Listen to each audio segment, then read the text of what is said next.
for me to sing I Enjoy Being a Girl, I asked. I was crying, and a taller, similarly gender-critical student had their arms around me in an attempt to keep me from throwing up. My vocal teacher had just assigned me the iconic song from Flower Drum Song to perform at solo and ensemble.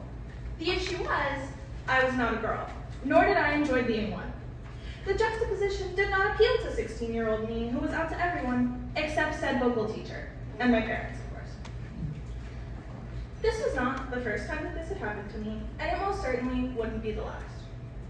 I have struggled with gender for the majority of my life, and in the nearly 10 years that I studied musical theater performance, my gender was both the most and least clear to me that it had ever been. It all began when I was around 10 years old. My school was doing a production of Aladdin Jr.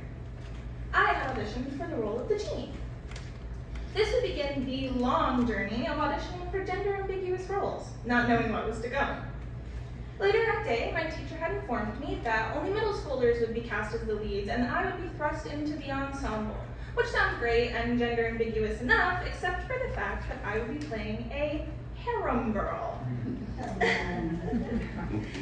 You know the girls in One Jump Ahead who sing, "Oh, it's sad Aladdin's hit the bottom. He's become a one-man rising crime." Yeah, that was my part. In hindsight, an almost all-white school should not have been doing a production of Aladdin Jr., and they definitely should not have been casting 10-year-olds as harem girls. But this was the beginning of my being cast as a hyper-feminine character. It didn't bother me at the time, as I hadn't begun questioning my gender, but as I continued to perform, I would start to question if my gender itself was a performance. Throughout the rest of middle school, I would continue to be cast in hyper-feminine roles, such as Gertrude McFuzz from Seussical, which is a role that I only got because my teacher didn't know I could talk, much less sing, and Mama Bear in Shrek. And while I had fun performing those characters for the audience, my natural inclination to audition for gender-ambiguous characters was starting to make me wonder about things. In Aladdin, like I said, I had auditioned for the role of the genie. For Seussical, it was the Cat in the Hat, and for Shrek, it was Pinocchio. And yet, for some reason, I was always playing a girly girl. By the time I got to high school, I realized this was something I no longer wanted to do.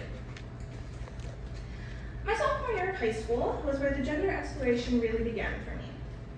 As our transphobic musical theater teacher, a bitchy old woman who sang Rose's Turn from Gypsy at her own retirement party, had left the previous year. My new teacher, who had come from a music background rather than theater and claimed to be a liberal type, was going to help me sing as a boy, supposedly. I should mention, for context, that I went to a magnet program for high school in which all of my electives were chosen for me, classes that were created to help up-and-coming theater artists.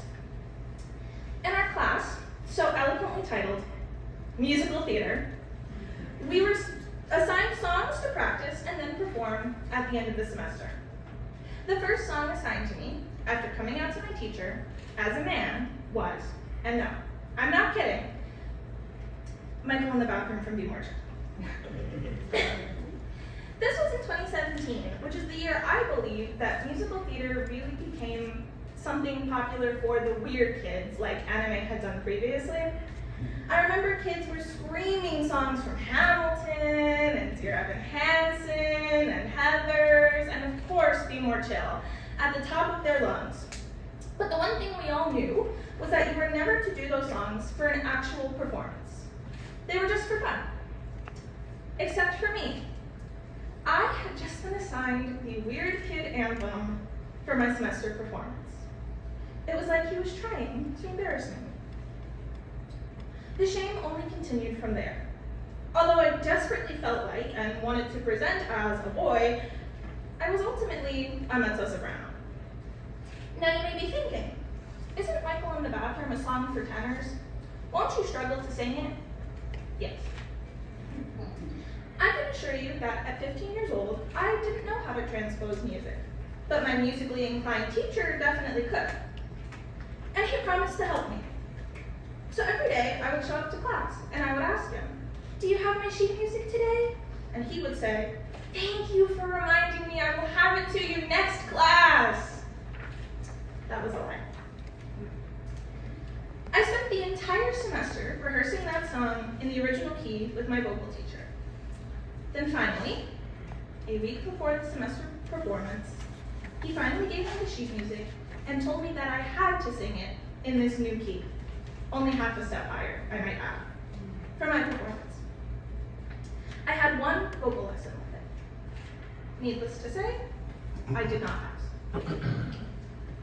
Do I think that my teachers were more naive than actively trying to discriminate against me? Yes. But I definitely felt like I was being targeted, that I was being humiliated as an attempt to get me to leave the program rather than them forcing me from it themselves. A secret form of discrimination. I'll never know if that's true or not. But in some form or another, they kind of succeeded. I switched from studying musical theater to literary theater instead. In the end, I think that was the best decision for me. I can't dance, so I don't know who I was kidding thinking I was going to be on Broadway. And the American Theater Wing is an incredibly supremacist institution anyway. But now, having graduated from Columbia College Chicago with a degree in playwriting, that's a whole other can of worms, I can create the roles I was desperate to see. I can write songs and scenes for trans and disabled actors so that none of them will ever have to sing Michael in the Bathroom again.